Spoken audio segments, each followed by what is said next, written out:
नमस्कार दोस्तों, एक बार फिर से स्वागत है आपको। पिछली क्लास में दोस्तों अपन ने 13 तक के सारे क्वेश्चन कर लिए थे। बाकी क्वेश्चनों को आज कर रहे हैं। आज इस वीडियो में आपको सेकंड चैप्टर के सारे क्वेश्चंस जो इम्पोर्टेंट्स है वो सारे बता दूंगा और उसके बाद में जो कुछ बचेगा वो भी आज ही बता दूंगा। यानी इसके बाद में सेकंड चैप्टर का कोई वीडियो नहीं आएगा, अब थर्ड चैप्टर का आएगा। वीडियो कैसे लग रहे हैं एक बार कमेंट करके ज़रूर बताएं दोस्तों। आप लोगों के कमेंट से ही मैं आगे की हौसला रहता है। आप लोग कमेंट नहीं करते हो, अपने दोस्तों के पास शेयर ज़्यादा से ज़्यादा करें। लाइक करो या मत करो, लाइक यदि पसंद नहीं आ रहा तो डिसलाइक कर दीजिए और मुझे कमेंट कर दीजिए कि सर ये हमें पसंद नहीं आ रहा है। बट आप ज़्यादा से ज़्यादा लोगों को शेयर करें जिससे कि ये मेहनत उन बच्चों के पास भी पहुँचे जिनको ज़रूरत है। तो चलिए स्टार्ट करते हैं। ज़्यादा बात नहीं करते हुए, आपका समय वेस्ट नहीं करते हुए 1 मिनट के अंदर ही अपन वीडियो को स्टार्ट कर देते हैं। क्या कह रहा है? यदि अल्फा और बीटा बहुपद के क्या है? शून्यांक है। अल्फा और बीटा इस बहुपद के क्या है? शून्यांक है। तो 1/अल्फा प्लस 1/बीटा का मान होगा। देखिए ऐसे क्वेश्चन में बच्चे क्या करते हैं, पहले अल्फा बीटा निकालते हैं और फिर इसमें मान रखते हैं और फिर हल करते हैं। वो बहुत ही लंबा मेथड हो जाता है। ऐसा क्वेश्चन कभी भी बोर्ड में आपके पास आ जाए तो पहले इसको हल करिए। पहले इसको हल करेंगे तो क्या लिखेंगे? 1/अल्फा प्लस 1/बीटा। इनका एलसीएम क्या आ रहा है? आप लिख सकते हो अल्फा बीटा आ रहा है। इनका एलसीएम कितना आ रहा है? Alpha beta. अल्फा से अल्फा कट गया तो बीटा, और प्लस बीटा से बीटा कट गया तो अल्फा। इसको सही सीक्वेंस में लिखूं तो alpha plus beta divide by alpha into beta. इसका अल्फा प्लस बीटा को अपन क्या बोलते हैं? शून्यांकों का योग। शून्यांकों का योग, सम ऑफ जीरोज। और अल्फा इंटू बीटा को क्या बोलते हैं? Product of zeros. Product of zeros, गुणनफल। सर ये तो बहुत सिंपल हो गया, अब तो हमें कुछ निकालना ही नहीं है। मैं कि बिल्कुल बहुत सिंपल हो गया। सम ऑफ जीरोज यानी शून्यांकों का योग का सूत्र क्या होता है? जल्दी से बताओगे? शून्यांकों का योग सूत्र होता है -b/a। -b/a। जबकि सर हम जानते हैं शून्यांकों का गुणनफल का सूत्र होता है c/a। बताओ होता है नहीं होता है? सर यहाँ तो 4 संख्याएं हो गई और a से a कट गया। a से क्या कट गया? a कट गया। तो सर हमारे सामने जो प्राप्त हुआ है वो प्राप्त हुआ है -b/c। यही अपना क्या होगा? आंसर होगा। यही क्या होगा? अपना आंसर होगा। तो सर हम कहाँ से लेके b और c? तो ये देखिए यहाँ पे a बराबर कितना है? a बराबर 1 है, b बराबर 2 है और c बराबर कितना है? 1 है। रख दीजिए मान रखिए। तो रखोगे तो माइनस, डायरेक्ट रख देता हूँ मैं, माइनस b की जगह रखूँगा 2/a की जगह 1, तो आंसर आ जाएगा -2। इसका आंसर कितना आ जाएगा? -2। बिल्कुल समझ में आ गया होगा। बहुत ही सिंपल तरीके से बताया मैंने कि सबसे पहले कैसे करते हैं इस क्वेश्चन को। आराम से स्टेप बाय स्टेप लिखते जाएं और आंसर आपका आ जाएगा। जिस बच्चे को इस टाइप से नहीं आए, पहले शून्यांक निकालेगा, फिर सब कुछ करेगा और फिर बहुत बड़ा हो जाएगा। नेक्स्ट क्वेश्चन पे चलते हैं। क्वेश्चन क्या कह रहा है? द्विघात बहुपद 2x² - 6x + 4 के शून्यांकों का योग और गुणनफल ज्ञात कीजिए। मतलब सीधा सीधा कह रहा है कि शून्यांकों का योग और गुणनफल ज्ञात कीजिए। तो सबसे पहले ये मुझे बताओ, a बराबर कितना है? 2, b बराबर कितना है? -6 और c बराबर कितना है? 4। पहले ABC पता कर लिया, कोई दिक्कत नहीं है। ABC तो आपको सामने सामने दिख जाता है। a रहा, b रहा और c रहा। क्या क्या करना है? Sum of zeros. Sum of zeros सूत्र क्या होता है? -b/a। चलिए बताइए, -b/a बराबर, तो -b की जगह रखेंगे -6 और a की जगह 2 रखेंगे। माइनस और माइनस प्लस, और 2 के टेबल से कितनी बार? 3 टाइम्स। तो सम ऑफ जीरोज कितना आ गया? 3 आ गया। सम ऑफ जीरोज कितना आ गया? 3 आ गया। अब आपको निकालना है शून्यांकों का गुणनफल, प्रोडक्ट ऑफ जीरोज, और इसका फॉर्मूला होता है c/a। इसका फॉर्मूला क्या होता है? c/a। c बराबर कितना है? 4, a बराबर कितना है? 2। 2 से काटेंगे 2 टाइम्स, मतलब 2। दोनों का आंसर आ गया आपके पास। उसने जो पूछा उसका कि सम ऑफ जीरोज और प्रोडक्ट ऑफ जीरोज यानी शून्यांकों का योग और गुणनफल आ चुका है। बताइए क्या कठिन क्वेश्चन है क्या? बिल्कुल कठिन क्वेश्चन नहीं है। नेक्स्ट चलते हैं अपन अगले क्वेश्चन पे। क्या कह रहा है? यदि बहुपद 3x² प्लस 8x प्लस के शून्यांक एक शून्यांक दूसरे का क्या है? व्युत्क्रम है। मतलब अभी अभी सर आपने बताया था कि एक शून्यांक दूसरे का व्युत्क्रम है। यदि ये लाइन आती है कि 1 0 सेकेंड 0 का क्या है? रेसिप्रोकल है, तो इसका अर्थ, इस लाइन का अर्थ सर सीधा सीधा हमारे दिमाग में आता है कि प्रोडक्ट ऑफ जीरोज यानी शून्यांकों का गुणनफल, शून्यांकों का गुणनफल बराबर कितना है? 1 है। क्या है? गुणनफल बराबर 1 है। सर कैसे? वापस समझा देता हूँ। अल्फा बराबर मान लो a है तो बीटा बराबर क्या रहेगा? 1/a रहेगा। बिल्कुल सर यही रहेगा, क्योंकि अकॉर्डिंग द क्वेश्चन। तो इसको बोलेंगे अल्फा बीटा को मैं मल्टीप्लाई करूं तो a गुणा 1/a होगा। कटेगा तो क्या बचेगा? अल्फा बीटा बराबर 1। और यही बात तो मैं आपको बोल रहा हूँ क्वेश्चन में कि जब भी ये ऐसे बोल दे कि शून्यांकों का एक शून्यांक दूसरे शून्यांक का है व्युत्क्रम है, तो सीधा बोल देना अल्फा इंटू बीटा बराबर क्या होता है? 1 होता है। चलिए सर इस क्वेश्चन में हमें पता है a बराबर कितना है हमारे पास? a बराबर 3 है, b बराबर 8 है और c बराबर क्या है? k है। c बराबर क्या है? k है। आप देखिए चारों के चारों चीज़ है, तो आप सूत्र लगाओ अल्फा बीटा बराबर c/a। शून्यांकों का योग बराबर क्या होता है? c/a। तो इसकी जगह इसके वैल्यू 1, c की जगह k और a की जगह 3। क्रॉस मल्टीप्लाई कर दीजिए तो k एकम k बराबर 3 एकम 3। तो k का मान कितना आ गया? 3 आ गया। k का मान कितना आ गया? 3 आ गया। बताओ आंसर समझ में आया क्या? आया क्या आंसर समझ में? चलिए इधर से इस क्वेश्चन के लिए करोगे तो इसके लिए भी मुझे बताओ।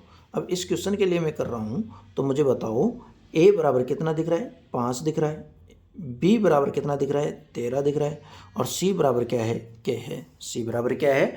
k है। और एक बात मैंने पहले भी बोली थी कि इसमें अपन ने एक प्रूफ भी करके दिया था कि a और c की वैल्यू क्या आती है? लगभग बराबर आती है। हमेशा a और c की वैल्यू क्या आती है? बराबर आती है। ये अपन ने कल वाले वीडियो में प्रूफ करके दिखाया था। आपको यहाँ पे मैं बताता हूँ, देखिए ये रहा कि a हमेशा c के क्या होगा? बराबर होगा। ये प्रूफ करके मैंने बताया था और वही क्वेश्चंस यहाँ पे आपको बहुत सारे पूछ रहा है। तो बताओ इसके लिए आपको तो k की वैल्यू क्या आएगी? डायरेक्ट भी लिख सकते हो कि हमें पता है कि a बराबर क्या होता है? c, बट नहीं पता है तो आप वापस फॉर्मूला लगा दो। अल्फा बीटा बराबर c/, क्या लिखोगे? a लिखोगे। अल्फा बीटा बराबर 1 और c की जगह k और a की जगह 5। क्रॉस मल्टीप्लाई करोगे तो क्या आ जाएगा? क्रॉस मल्टीप्लाई करोगे तो ये इससे और ये इससे, तो k इक्वल टू क्या आ जाएगा? 5 आ जाएगा। ये क्या आ गया? आंसर आ गया। बिल्कुल समझ में आ गया यहाँ तक का। चलिए नेक्स्ट वीडियो पे चलते हैं। नेक्स्ट क्वेश्चन पे चलते हैं। एक द्विघात बहुपद ज्ञात कीजिए। अब आपको क्या करना है? बहुपद ज्ञात करना है, यानी आपको एक क्वाड्रिक इक्वेशन ज्ञात करनी है। क्वाड्रिक इक्वेशन ज्ञात करनी है, क्वाड्रिक पॉलिनोमियल्स ज्ञात करना है। और उसके आपको क्या क्या दे रखा है? शून्यांकों का योग और शून्यांकों का गुणनफल दे रखा है। क्या क्या दे रखा है? शून्यांकों का योग और शून्यांकों का क्या दे रखा है? गुणनफल दे रखा है। देखिए कैसे करेंगे। मतलब आपको क्या दे रखा है? सम ऑफ जीरोज बराबर क्या दे रखा है? ए दे रखा है। और product of zeros equal to क्या दे रखा है? a/a दे रखा है। a/1/a दे रखा है। और आपसे क्या पूछ रहा है? इस पॉलिनोमियल्स का यानी क्वाड्रिक पॉलिनोमियल्स की इक्वेशन पूछ रहा है। तो क्वाड्रिक पॉलिनोमियल्स की इक्वेशन बनाने के लिए आपके पास फॉर्मूला है। तो लिखेंगे x² minus alpha plus beta x plus alpha beta. तो यहाँ पे आप कैसे लिखोगे? तो सम ऑफ जीरोज का मतलब होता है alpha plus beta. Sum of zeros का मतलब होता है अल्फा बीटा। और प्रोडक्ट ऑफ जीरोज मतलब इसका मतलब होता है अल्फा इंटू बीटा। दोनों चीज़ दे रखी है तो रखते हैं value. x² minus alpha plus beta बराबर a x प्लस इसकी जगह a अपॉन एक्स। अब यहाँ पे देखिए आपको क्वाड्रिक इक्वेशन तो बन चुकी है, बट ये प्रॉपर डेफिनेशन यानी प्रॉपर नहीं बनी हुई है। आपके नीचे क्या आ रहा है बटा में, a आ रहा है। क्या आ रहा है, a आ रहा है। जो भी नीचे बटा में आए उसी संख्या से पूरे इक्वेशन को क्या कर देते हैं, मल्टीप्लाई कर देते हैं। तो मल्टीप्लाई ऑल इक्वेशन, या सम में लिख देता हूँ multiply all equation from a। तो यहाँ पे लिखेंगे संपूर्ण या पूरे समीकरण को, संपूर्ण समीकरण को a से गुणा करने पर, इंग्लिश में लिखेंगे तो multiply all equation by a। तो a एक्स स्क्वायर a से गुणा कर दिया, माइनस यहाँ पे क्या होगा, a square x plus a into a, तो कट जाएगा। तो क्या बनेगा, आपके पास जो इक्वेशन बनेगी वो बनेगी a x square minus a square x plus 1। ये आपके पास एक द्विघात समीकरण बनेगा। बिल्कुल इसी टाइप के एक दो क्वेश्चन और करते हैं, आराम से समझ में आ जाएगा। अब देखिए क्वेश्चन क्या कह रहा है यहाँ पे, देखिए यहाँ पे क्वेश्चन क्या कह रहा है आपको कि एक द्विघात बहुपद ज्ञात कीजिए, यानी एक क्वाड्रिक इक्वेशन ज्ञात करनी है और उसके इस टाइम क्या दिया है, इस टाइम आपको जीरोज दिए है। यहाँ पे गलती मत कीजिए, पिछले वाले क्वेश्चन में क्या दिया था, देखिए यहाँ पे ध्यान से, पिछले वाले क्वेश्चन में जीरोज का योग और गुणनफल दिया था, जीरोज का योग और गुणनफल दिया था। बट इस क्वेश्चन में आपको क्या कह रहे हैं, जीरोज दिए। देखिए यहाँ पे गलती करते हैं बहुत सारे बच्चे, तो आपको ध्यान देना है पढ़ते टाइम कि यहाँ पे जीरोज दिए, मतलब यहाँ पे आपको अल्फा बराबर √3 और बीटा बराबर क्या दिया है, -√3 दिया है, ना कि योग दिया है। जबकि पिछले वाले क्वेश्चन में क्या किया था कि यहाँ पे आपको शून्यांकों का योग और शून्यांकों का क्या दिया था, गुणनफल दिया था। तो इस चीज़ का विशेष ध्यान रखें। तो आपको अल्फा बीटा दिया है, वापस इक्वेशन बनाएंगे। सर इक्वेशन कैसे बनाएंगे, फॉर्मूला वही रखेंगे, x square minus alpha plus beta x plus alpha beta, बिल्कुल रख देते हैं। तो रखिए value, x square minus alpha की जगह √3 माइनस बीटा की जगह माइनस के √3 और एक्स प्लस अल्फा की जगह √3 और माइनस √3, माइनस का √3। मुझे बताओ, एक्स स्क्वायर माइनस, ये दोनों घटाऊंगा तो √3 से √3 गया तो क्या बचेगा, 0x प्लस और माइनस माइनस हो जाएगा, √3 कितना हो जाएगा, 3 हो जाएगा। ये तो पूरा गायब हो गया। तो आपके पास जो इक्वेशन बची है वो क्या बची है, एक्स स्क्वायर -3, एक्स स्क्वायर -3। इस प्रकार से ज्ञात करेंगे। नेक्स्ट क्वेश्चन देखते हैं। देखिए यहाँ से इस क्वेश्चन में भी क्या करा है कि आपको एक द्विघात समीकरण ज्ञात करना है, उसके शून्यांक यानी जीरोज 4 और -4 है, मतलब अल्फा बराबर 4 है और बीटा बराबर -4 है। अल्फा बराबर 4 है, बीटा बराबर क्या है, -4 है। वापिस सूत्र लिखिए, सूत्र तो आपको पता ही है, सूत्र क्या है, x square minus alpha plus beta x plus alpha beta. तो रख दीजिए, कैसे रखोगे, एक्स स्क्वायर माइनस अल्फा की जगह 4 माइनस बीटा की जगह 4, एक्स प्लस अल्फा की जगह 4 और बीटा की जगह -4। देखिए एक्स स्क्वायर माइनस 4 में 4 गए तो क्या बचेंगे, 0x प्लस और माइनस माइनस हो जाएगा और 4 × 4 करेंगे तो 16 हो जाएगा। और यहाँ से ये तो गायब हो जाएगा। तो आपके पास जो इक्वेशन बन के आएगी वो बन के आएगी एक्स स्क्वायर -16, एक्स स्क्वायर -16। बिल्कुल ईजी तरीके से समझ में आ रही है। बट अब अगला क्वेश्चन देखो, इसी टाइप से आगे वाला क्वेश्चन देखो, बट उसमें क्या करें, शून्यांक यानी बहुपद ज्ञात कीजिए, बट शून्यांकों का योग और गुणनफल दिया है। क्या दिया है, शून्यांकों का योग और गुणनफल दिया है, मतलब शून्यांकों का योग, और शून्यांकों का योग बोलते हैं अल्फा प्लस बीटा को। वो कितना दिया है, 3। क्रमशः का मतलब होता है पहले जिस चीज़ दी है उसका मान पहले होगा। और अगला क्या कह रहे हैं कि शून्यांकों का गुणनफल, गुणनफल सम प्रोडक्ट ऑफ जीरोज और सम ऑफ जीरोज। तो अल्फा बीटा बराबर क्या दिया है, -3 दिया है, -3 दिया है। अब रख दो, आपके पास सूत्र क्या है, तो x square minus alpha plus beta x plus alpha beta रखो सूत्र में।